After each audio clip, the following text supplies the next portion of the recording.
What's up, folks? It's Dan here from BeAGameCharacter.com. Today we're talking about stretches that will help improve your kicking, specifically help improve kicking high, but also kicking with better control across the full spectrum. All right. So the thing about kicking is that there's actually two different parts that go into being able to kick high and be able to kick hard. Okay. Kicking high is, of course, partially flexibility. It's the ability to stretch your legs up over your head, and do all that kind of crazy stuff. However, kicking high is also, an even more so, aspect of strength, having strong legs and having good muscular control. So what we're going to do is we're going to work on stretches today, and then we're going to have another video about leg strength exercises for kicking. In the meantime, if you're looking for a good workout to improve leg strength to help with kicking higher and kicking harder, you can go to BeAGameCharacter.com, check out the Chun-Li workout, the Captain Falcon workout is very good as well. The Ganondorf workout is a good workout for leg strength. The Ryu workout, all of those are very good workouts for improving leg strength and improving your ability to kick high. All right, but for today, we're focusing on stretches. Now, there's a bunch of different opinions on stretching. However, I personally like to base my opinions on science. And scientifically speaking, static stretches, i.e., stretch your legs, reach down, touch the ground, that kind of stuff like that, is not a great thing to do before a workout. Before a workout, static stretching, i.e. sit in one place and hold a stretch for a long period of time, is not great before a workout. So instead, we're going to start off with what are known as dynamic stretches. And dynamic stretches and stretching routines are specifically to get your muscles prepared to work out, and in my opinion, they're actually more integral to increasing stretch capacity, especially when it comes to kicking and other dynamic motions, than static stretches are. So we're going to start with dynamic stretches. Now, these are stretches that you can do as part of your warm-up in addition to whatever else you do as part of your warm-up. So usually a good warm-up involves some mild aerobic activity for 5 to 10 minutes and then dynamic stretching, warm-up, stuff like that. So this is stuff that you can do, just throw in with any warm-up that you do, all right? Anytime you're going to exercise, basically in any place, whether it's lifting weights, strength training, martial arts, whatever you're going to do. So the first thing that we're going to do, and again this is going to be basically leg-centric, okay, with the exception of a few things, is we're going to start off with trunk twist. Now this may sound counterintuitive because your trunk is obviously a different part of your body than your legs, but your core is actually a big part of getting your legs up. So we're going to start off with trunk twists, and all we're going to do is just going to easily swing back and forth. Now the idea here is that we don't want to be twisting our legs at our ankles, okay? You want to be just twisting back and forth and trying to keep your hips relatively stationary and just nice and easily back and forth. You're warming up your core. You're getting your hips ready to activate, and that's going to be the next thing we move on to. So you're going to go back and forth like this. Again, just let those arms swing. All right, you don't have to be crazy with it. Once you've done that for probably about 30 seconds, you move on to the next activity. We're going to start opening up our hips, and for starters, we're just going to do hip circles. Now, on the hip circles here, you don't want to go crazy. You don't want to be trying to stretch as far as you possibly can in every single direction, right? What you're doing is you're just warming up your hip joints and also activating the muscles in your upper legs and in the lower area of your core. So you're just circling your hips around. And again, here, your goal is not to keep your hips stationary, obviously, like it was before with the trunk twists. You want to move your hips around, but you want to keep your legs relatively, straight. You don't want to lock your knees in and try and do it like that. You want to have soft, bent, live knees, just back and forth, nice and easy. You can reverse direction a couple of times if you want. Think about almost like what you would do if you were doing a hula hoop, After that, we're going to move on to opening the hips up more. What we're going to do is we're going to be picking our legs up and just swinging them out. All right, legs come up nice and high. Get those knees up high. Okay, you want to try and get them to at least 90 degrees, if not a little bit higher, and swing them out. Again, opening the hips up, getting the hips ready for activity. And then we're going to reverse direction as well. You're going to start out and work your way in, all right? Outside and in. You should be doing all these motions for at least 30 seconds. I'm doing kind of abbreviated form here just so that you can, see all the exercises without having to watch a whole long video. Once we have warmed up our hips, the next thing we're going to do is we're going to move on to leg swings, which are obviously great because they kind of mimic the motion of kicking.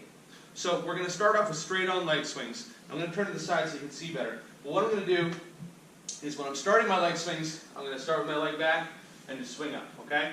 Now you notice I did not go very high on that first one because my goal here is not to immediately push myself to the limit. We're warming up here. So what I want to do is just nice and easy. You can see I take a little step into it like this. If you like, you can put your hand up as a target. And what you want to do is you want to try and swing a little harder and a little higher every time you do it. Now when you're first starting out, You can be taking these steps and really swinging your leg like we got going here. We're going to move to a different version in a minute. But you want to do that with both legs. And again, you want to start kind of low. All right, just warming those legs up. And keep working on it and swinging until you can swing a little higher every single time. And again, that hand as a target is nice. A lot of people like to do that, myself included. That way, you got something you're shooting for. Just make sure that you're not squinching your shoulder down. A lot of people try and cheat. They go, huh! I'm like, oh, look, I'm swinging my leg so high. I hit my hand every time. Ugh. All right, keep that hand nice and high, okay? And you want to just keep it out there and reach up and get as high as you can. All right? And again, don't jump to as high as you can right off the bat. Warm up first. Warm up. Progressive. All right? Extra 10 minutes to warm up is worth avoiding injury and increasing your stretch. Okay? Once we've done our straight-ons, next we're going to move on to our side swings. Now, side swings are good for like a side kick or a side blade kick, obviously. Now, you can step into these two like this. Some people like to do them just staying stationary. I like stepping, especially when I'm first starting out. And again, all I'm doing, nice and easy, step and swing. And what I'm doing is I'm keeping my toes pointed ahead. I'm not cheating and turning my toes out like this, okay? Keep my toes turning ahead. That way I'm hitting my inner thighs rather than just turning and hitting my hamstrings just like I did before. All right, so again, up, like that. And then you can do the other side too. And as before, we want to start kind of low, start easy. Swing a little higher every time. And on these, you're obviously going to twist to the side a little bit, keep your balance. But just as before, don't cheat. Oh, I'm going to swing my leg so high, all right? Oh, look at how high I'm swinging my leg. You know, you want to stay upright. So as you're stepping in and swinging, you're really working that leg stretch and working your muscles. And this is where you're going to feel your core kind of engage on these swings, okay? The front swing is obviously going to activate your abdominals. And the side swings, you're going to feel your obliques kick in, all right? Your side swings probably will not go quite as high as your straight swings, just because of the way that our legs are flexible typically, unless you're, extremely flexible individual. Finally, we're going to move on to back swings, okay? And for these, all we're going to do is just swing your leg up, all right? Step back and up just like before. These are good for back kicks. You should feel the stretch right here in the front of your thighs and your quads, all right? And you can step back and swing, and obviously it's kind of hard to put a target out for yourself on this one. So you just want to go and swing. And notice I'm not worried about locking my leg out straight the whole way or something like that. All right? I'm just being real relaxed. Up and back. And then you're going to switch to the other leg. So you can come here, start low again, and then swing up a little higher. Can you tell I need most flexibility work on my back kick? So, once you've done that a couple of times, those are your dynamic leg swing stretches. Now, if you want, from there, you can move on to what I don't have a good name for, but I guess they're static dynamic leg stretches or leg swings. So previously, I was taking a step, kicking this leg back, and swinging up and using momentum, okay? Now what I'm going to do is I'm going to stand in place, all right? The leg that I'm going to stretch is in the rear. I'm going to hold my target out.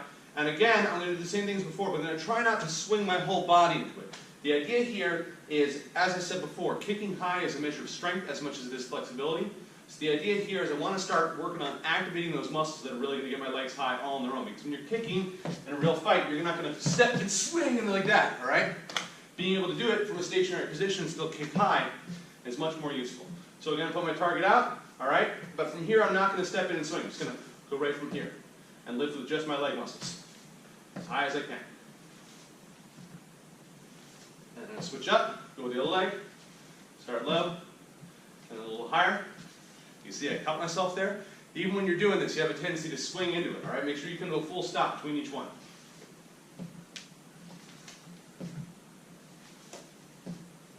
And again, you can do that also to the side and also to the back. Obviously, the back, you're not getting that much of a momentum swing into it anyway.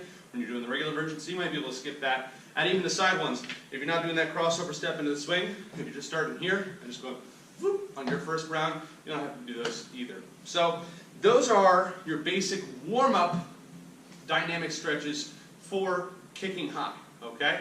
I would recommend you do that before every single workout that you might be kicking in. Ideally, every workout period, because it's never a bad time to work on your flexibility. And dynamic stretches like that are great for getting your muscles ready for whatever it is you might be doing. So give those a shot next time you're going to warm up for something. And See if over time it doesn't help improve your leg stretches. I bet it will. All right? So, thank you for watching. As always, remember, live boldly, change the world, and continue to be awesome. Bye-bye.